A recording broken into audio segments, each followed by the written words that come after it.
शृङ्गक्ष्माभृन्निवासे शुकमुखमुनिभिः सेव्यमानाङ्घ्रिपद्मे स्वाङ्गच्छाया विधूतामृतकरसुरराट् वाहने वाक्सवित्री शम्भुः श्रीनाथमुख्यामरवरनिकरैः मोदतः पूज्यमाने विद्यां शुद्धां च बुद्धिं कमलजदयिते सत्वरं देहि मह्यम्।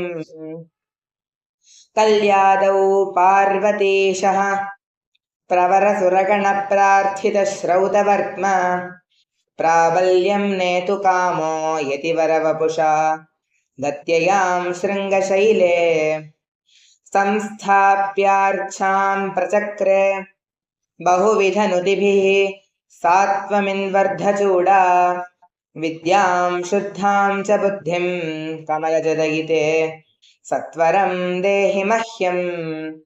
पापौघं ध्वंसयित्वा बहुजनिरचितं किं च पुण्यालिमारा सम्पाद्यास्तिक्य बुद्धिं श्रुतिगुरुवचनेष्वादरं भक्तिदार्ढ्यम्।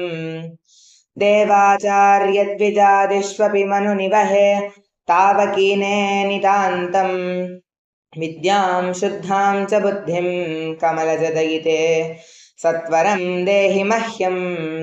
विद्यामुद्राक्षमालामृतघटविलसत् पाणिपाथो जजाले विद्यादानप्रवीणे जडबधिरमुखेभ्योऽपि शीघ्रं न तेभ्यः कामादीनान्तरात्मन् सहजरिपुवरान् देवि मुर्मूल्य वेगात् विद्यां शुद्धां च बुद्धिं कमलजदयिते सत्वरं देहि मह्यम्।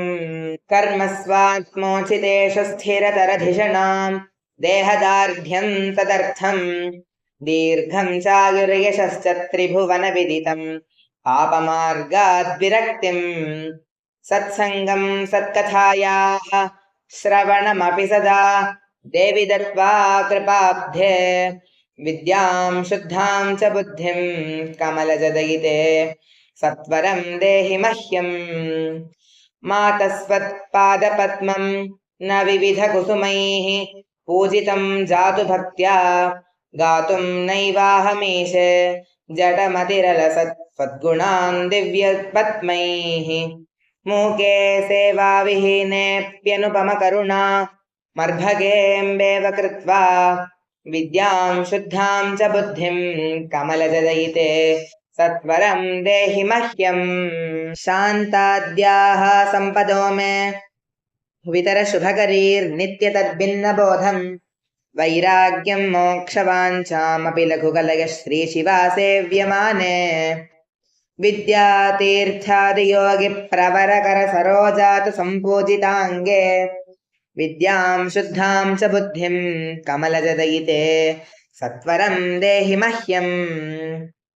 सच्चिद्रूपात्मनो मे श्रुतिमनननिधिध्यासनान्याशु मातः सम्पाद्य स्वान्तमेतद् रुचियुतमनिशं निर्विकल्पे समाधौ तुङ्गातीराङ्गराजद्वरगृहविलसच्चक्रराजासनस्थे विद्यां शुद्धां च बुद्धिं कमलजदयिते सत्वरं देहि मह्यम्। ఇది శృంగేరి జగద్గురు శ్రీ సచ్చిదానంద శివాభినవ నరసింహ భారతి స్వామి విరచితం శ్రీ కమలజదయితాష్టకం సంపూర్ణం।